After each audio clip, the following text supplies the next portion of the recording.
갭투자 국토부 차관이 물러났지만 이번 금융 규제 대책을 총괄하는 금융감독원장이 다주택자입니다. 다주택을 보유하고 있으면서 한 채를 처리하겠다라고 했는데 알고 봤더니 그 뜻은 파는 게 아니라 자녀에게 물려주겠다라고 말해서 여전히 논란은 계속되고 있습니다. 자, 그러자 야당에선 사퇴가 아니라 대통령이 직접 사과해야 된다라고 지적했습니다. 들어보시죠. 국민이 분노한 것은 차관 개인의 문제가 아니라 이재명 정권의 위선과 불공정한 부동산 정책입니다. 문제는 한 사람의 일탈이 아니라 이런 인사를 정책의 얼굴로 세운 이재명 대통령의 인식과 책임입니다. 그 주변엔 내로남불 부동산 3인반이 버젓이 그대로 포진해 있습니다. 그들이 만든 정책은 국민에게는 족쇄가 되고 자신들에게는 특권이 되었습니다. 이재명 대통령은 11호 부동산 대책을 전면 취소하고 국민 앞에 직접 사과해야 합니다. 부동산 관련된 논란이 커지자 여당이 야당의 장동혁 대표에게 화살을 돌렸습니다. 거기에 대통령실까지 가세를 해서 논란입니다. 민주당 부동산 6채 부동산 싹쓸이 특별위원장이냐라며 장동혁 대표를 비판했고요. 6채 모두 실거주용 머리발 따로 사냐라며 대통령실까지 가세를 했습니다. 자, 그러자 장동혁 대표가 강하게 반격했습니다. 들어보시죠. 집 한 채 없는 국민들에게는 정치인으로서 아파트 4채를 보유하고 있다는 자체가 마음이 무겁습니다. 그러나 민주당이 지적하는 아파트 4채를 합한 가격이 6억 6천 정도 됩니다. 나머지 것을 합하더라도 8억 5천 정도 됩니다. 15억 정도면 서민 아파트라는 그 인식은 도대체 어디에서 오는 것입니까? 제가 가지고 있는 토지까지 모두 다 김병기 원내대표님 장미 아파트 한 채와 바꿀 용의가 있습니다. 이재명 대통령이 가지고 있는 분당 아파트 한 채와 바꿀 용의가 있습니다. 등기 비용, 세금까지 제가 다 부담하겠습니다. 제 제안에 답을 주십시오.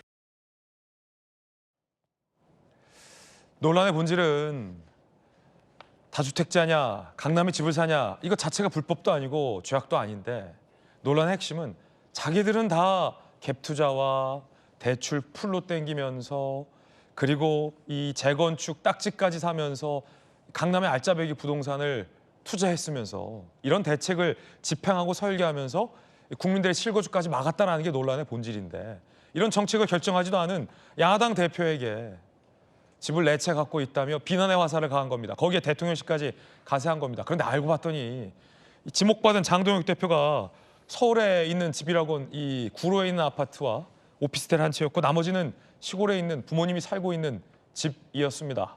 그러자 장동혁 대표가 이렇게 반격한 겁니다.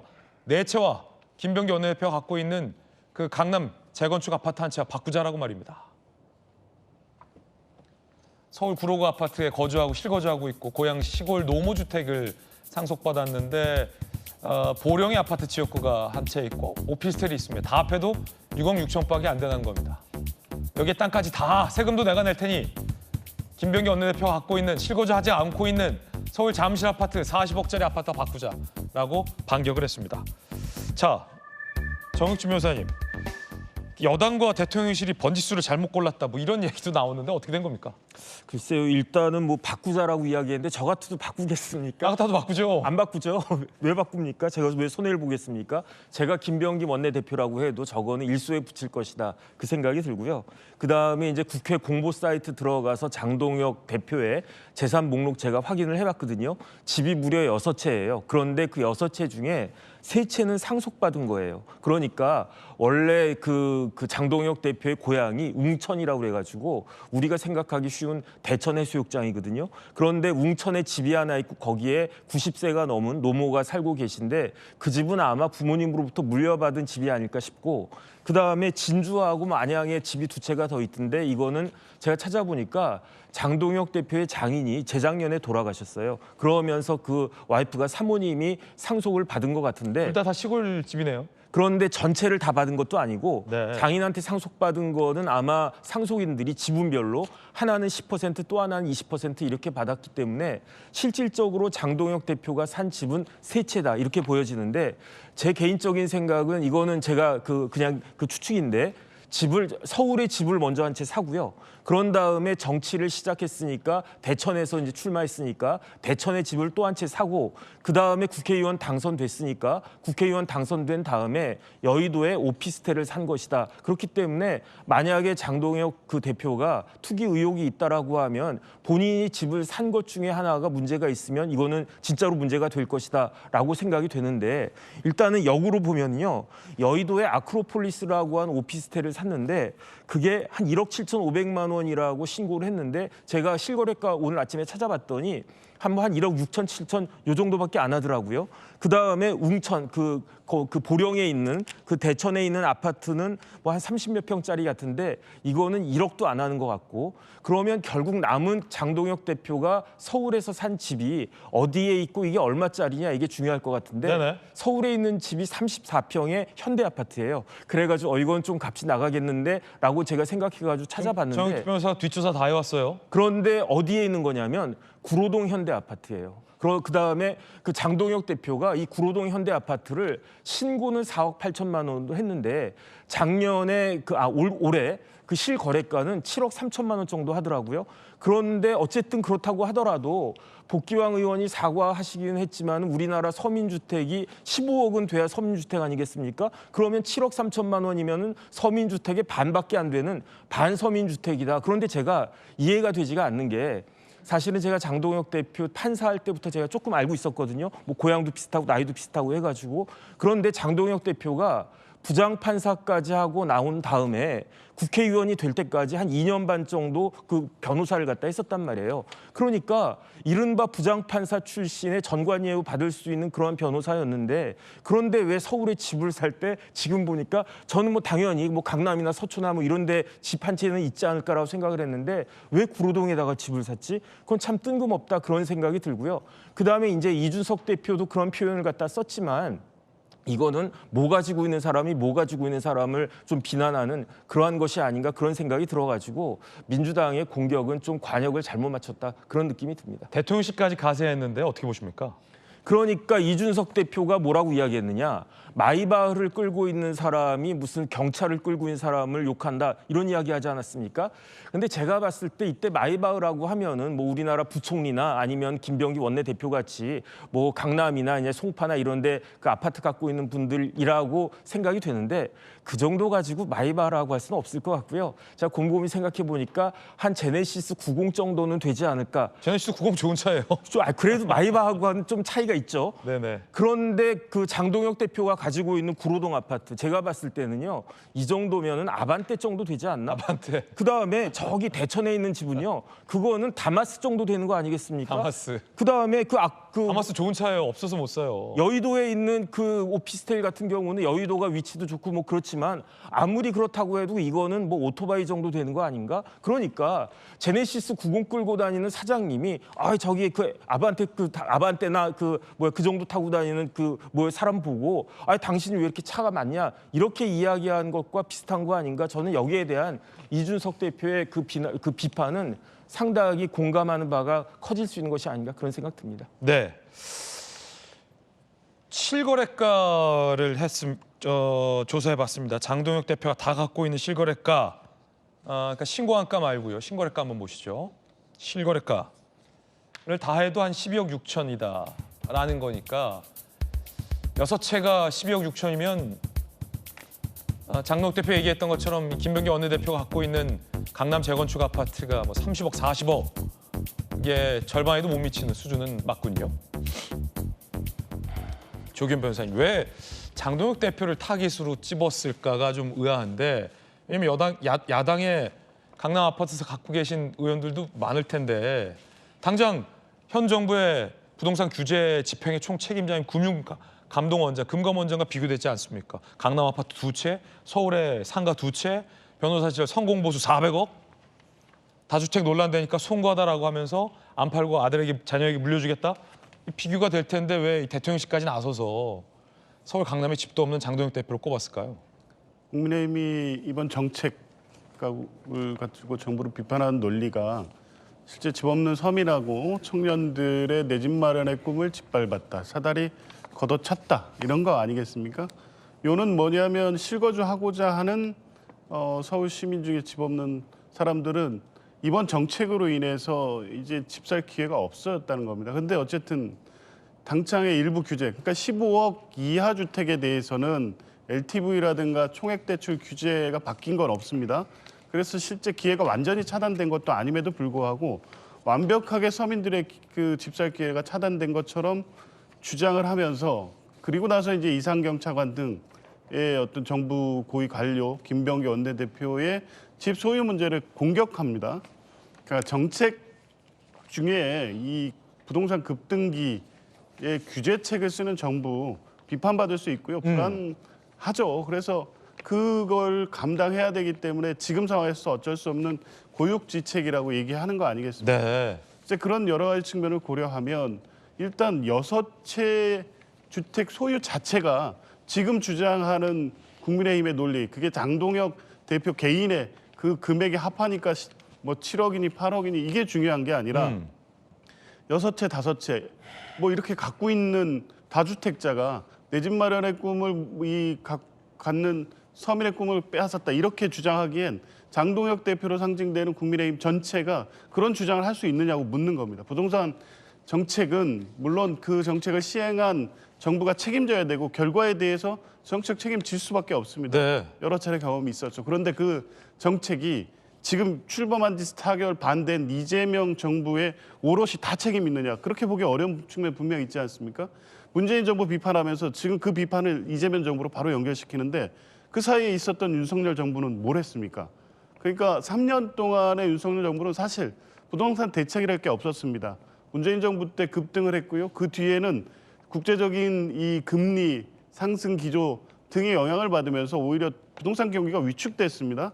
그래서 윤석열 정부 내내 LTV 완화, 실거주 요건 완화, 대출 규제 완화 책 다 계속 쓴 거 아닙니까?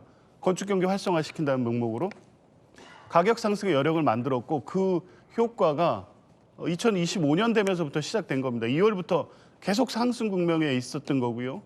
거기에 기름을 부은 게 오세훈 시장의 토허제 일부 강남 지역 완화였습니다. 그 뒤로 급등세를 보이기 시작한 거고 그 사이에 출마한 이재명 정부가 이거 1차적으로 안정화시킬 필요성 때문에 627 대출 규제 안 할 수 없었던 거죠. 그럼 그걸 방치합니까? 그 시점에 그러면 지금 3년 동안의 공급 대책 그렇게 한다고 해놓고 그 성과가 있었으면 그 공급 효과 때문에 이렇게 상승 기조가 안 나타났겠죠.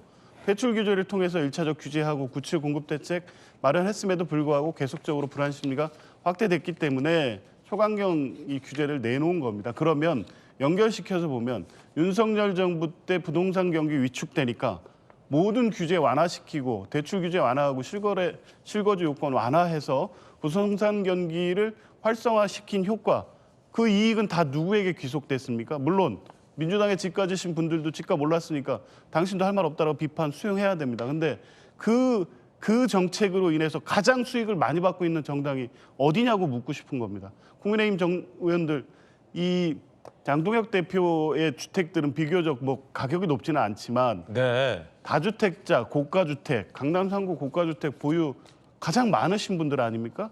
종부세 가장 많이 낼 만큼 고가주택 많이 갖고 계시고요.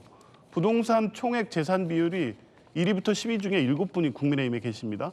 이 정책 효과는 누구의 이익으로 귀속되느냐를 먼저 보고 비판해야 맞다는 겁니다. 근데 정책은 국민의힘이 한 건 아니니까 그 비판은 좀 본질과 벗겨 있는 것 같은데 어쨌든 예, 그러니까 국민의힘이 안 했다고 해서 그러면 이번 정책에 대해서 비판하는 논지가 누구의 이익으로 귀속되느냐는 겁니다. 그러니까 그러면 대책이라도 정확하게 제시를 해야 되는데 지난번에 말씀드렸지만 이 11호 대책 이후에 국민의힘에서 내놨던 논평, 보도자료 23건 중에 어제까지 통계해 보면 대책과 관련된 딱 한 개밖에 없습니다. 정비사업 촉진. 이건 이번 정책에도 포함된 거고요. 계속 하고 있는 얘기입니다. 그 외에는 맹목적으로 이 정책을 비판을 해서 실제 정책에 대한 불신을 확산시키고 국민들의 불안감을 확대시키는 비판만 하고 있으니 실제 대책을 통해서 서민과 청년의 주거 불안을 해소하기 위해서 이 정책의 문제를 제기하고 있느냐라는 문제 제기를 안 할 수 없는 거고 그러기에는 본인들이 갖고 있는 주택이나 이런 부분에 대해서는 전혀 아무 얘기도 없이 민주당만 대해서만 내로남불이라고 주장하니 그러면 이 정책의 신뢰를 흔들어서 시장이 다시 불안정이 심화되고 주택 불안정이 계속 가속화돼서 대출 받아 집 사는 구조를 계속 만들면 그 이익은 자기들에게 가장 많이 귀속되는 이 상황인 거를 왜 숨기고 내로남불이나 비판을 하느냐 이렇게 주장하는 겁니다. 네. 자, 그러자 이 개혁신당의 이준석 대표가 이런 글을 썼습니다. 보시죠. 굉장히 표현이 재밌어서 제가 한번 읽어드릴게요. 제3자적 관점에서 봤을 때 제3자 맞죠? 이준석 대표. 민주당 장동혁 대표 비판은 뜬금포. 마이바흐 타고 벤틀리 타는 사람들이 굉장히 명품차죠. 집에 중형차 한 대, 경차 한 대, 용달 한 대, 오토바이 한 대 있는 사람한테 차가 4대라고 공격하는 느낌이다. 굉장히 핵심을 좀 찔렀다라고 보는데 전지현 의원님 어떻게 보십니까? 당장 뭐 국토부 차관 사퇴했지만 현 정부의 이 부동산 규제 집행을 총괄하는 계속 말씀드리면 금감원장 같은 경우는 이 집이 4채예요. 강남에 2채, 그다음에 서울에 상가가 2채인데 이분이 지금 현재 부동산 규제의 집행을 총괄하는 금감원장 아닙니까? 관리 집행에 책임자지 않습니까? 그런데 정작 본인은 다주택자에다가 이 문재인 정부 주택 상승기에 당시 문재인 정부에서 집값 떨어진다, 집 사지 마라, 다주택자 집 팔아라 라는데 그 말 안 듣고 강남 집을 한 분 더 사신 분 아닙니까? 그러면서 논란이 되자 송구하다라고 말은 하지만 팔지는 않겠다, 자녀에게 물려주겠다. 그래서 시장에서 나온 반응이 부동산 규제 집행의 총괄 책임자도 집값이 안 떨어질 것 같으니까 안 파는 거 아니냐. 이런 사실 비난도 지금 나오고 있지 않습니까? 어떻게 보십니까? 지금 국민들의 대부분이 이제 생각하는 것은 부동산에 대해서 민주당 정부 때는 집값이 오른다. 지금 이게 정설이거든요.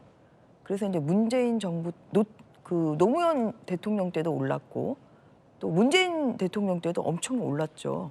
근데 그러고 이제 또 뭐 국민의힘 쪽의 대통령이 될 때는 좀 집값이 떨어진다. 약간 이런 지금 기조거든요. 그렇기 때문에 이재명 대통령이 됐을 때는 다들 앞에 2번의 선례가 있기 때문에 이제 집값이 오를 것이다 하는 그런 기대 심리 내지는 또 집을 준비하려는 분들은 좀 조급해지는 그런 이제 상황입니다. 실제로 폭등도 했고요. 네, 그런데 그래서 이제 그 6.27 대책은 나름대로 효과가 있었다고 생각을 했는데 그게 몇 달을 안 가잖아요.